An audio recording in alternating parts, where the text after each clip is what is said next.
thank the Honorable Duale for bringing such an important issue before you for a considered ruling. Mr. Speaker, remember, on the day of voting on the BBI bill in this House, I raised so many pertinent issues on which you made your considered ruling. Mr. Speaker, I would want to say that from where I come, and when Bombadi also comes, we say that when a mongoose catches the chicken, we chase the mongoose, but we also blame the chicken. What was it doing at the bushes where the mongoose is supposed to be? And so, on this matter, Mr. Speaker, we are dealing with an issue where the executive tried to mess up with the Constitution. That's the truth. And so, as you consider what Honorable Dola has told you, and I want you to separate those bills that are before this House today from what has been decided in the courts. Because these are very new bills.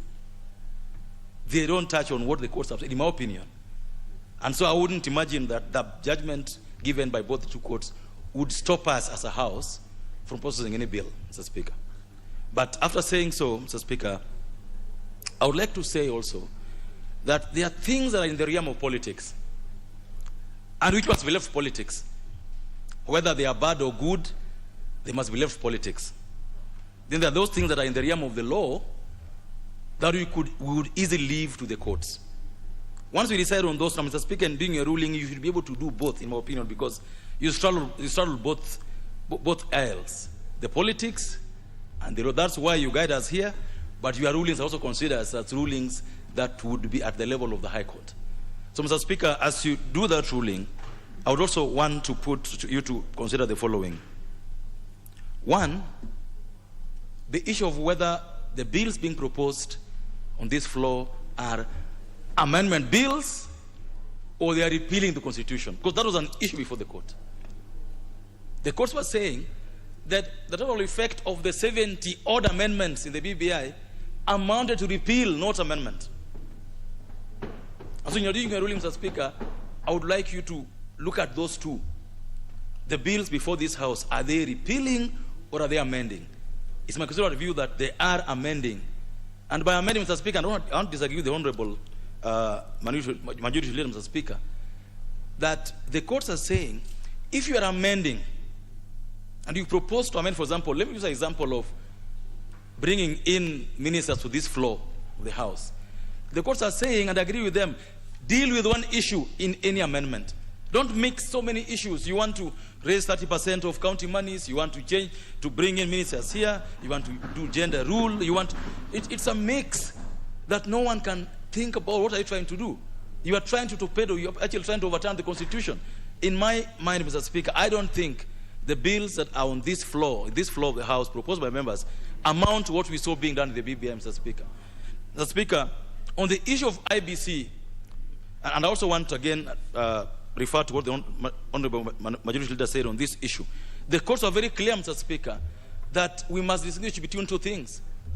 Issues of policy, issues that require the IBC as a commission. The commission are sitting as 7 of them, deciding on how one matter will go either way. Distinct from the issues that the IBC does in their administrative function. Like, for example, Mr. Speaker, people have been asking about Uganda by-elections. Because I came in here through a by-election, and that time the IBC had only 3 commissioners.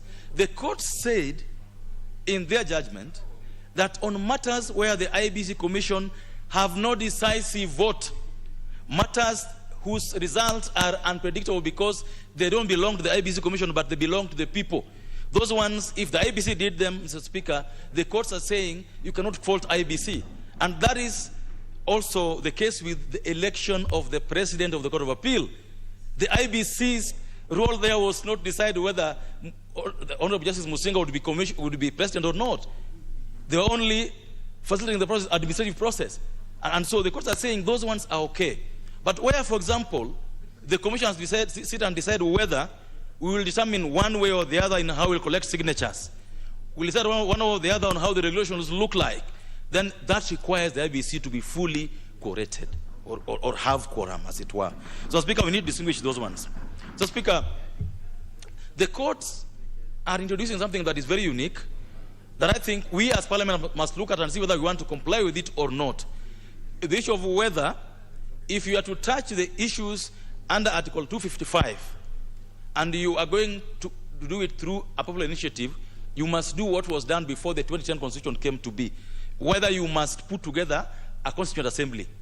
And if that be the case, Mr. Speaker, and if this House considers that to be an important matter, then we just need to make a law to provide for how we'll deal with the matters under 255. But we cannot say, for example, that the courts are wrong in saying that there are some issues in our Constitution are so deeply entrenched that you cannot leave it to one individual. Because, Mr. Speaker, a popular initiative can be promoted by even a single individual. Mr. Speaker, you can imagine if David Ochieng would sit down and say that I'm proposing something to say that from the next elections of the next parliament will have 600 members of parliament, and you therein decide that Nairobi will now have 100 constituencies. Which tools do you have as an individual to determine that then this county will have 100, another will have 3, another will have 4? So the members, the courts, in my opinion, Mr. Speaker, were just reading the Constitution holistically. They could have added, in my opinion, in especially deciding on how we can amend the Constitution. Because I don't believe that every time we amend the Constitution, we'll have to be going back to the courts and ask them, is this basic doctrine structure or not? That for me is wrong. We can't keep on going to the courts because they are saying that, on whether a matter belongs to the basic doctrine structure or not must be decided on a case-by-case basis. I don't know how many times we'll have to go to the courts to decide that. And Mr. Speaker, that's why I want to say that on this particular issue, this parliament should not have its hands tied on any issue before the sun. I believe this parliament can amend the Constitution on any issue. Amend it, let us do our role, vote on it, let IBC deal with the issue.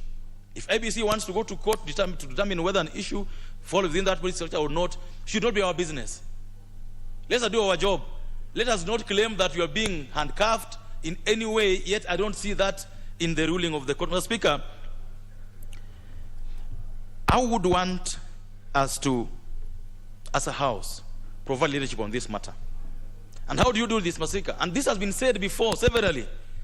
The issue of putting the cart before the horse. What was difficult before the BBI was brought to this House, or before it was taken to the assemblies?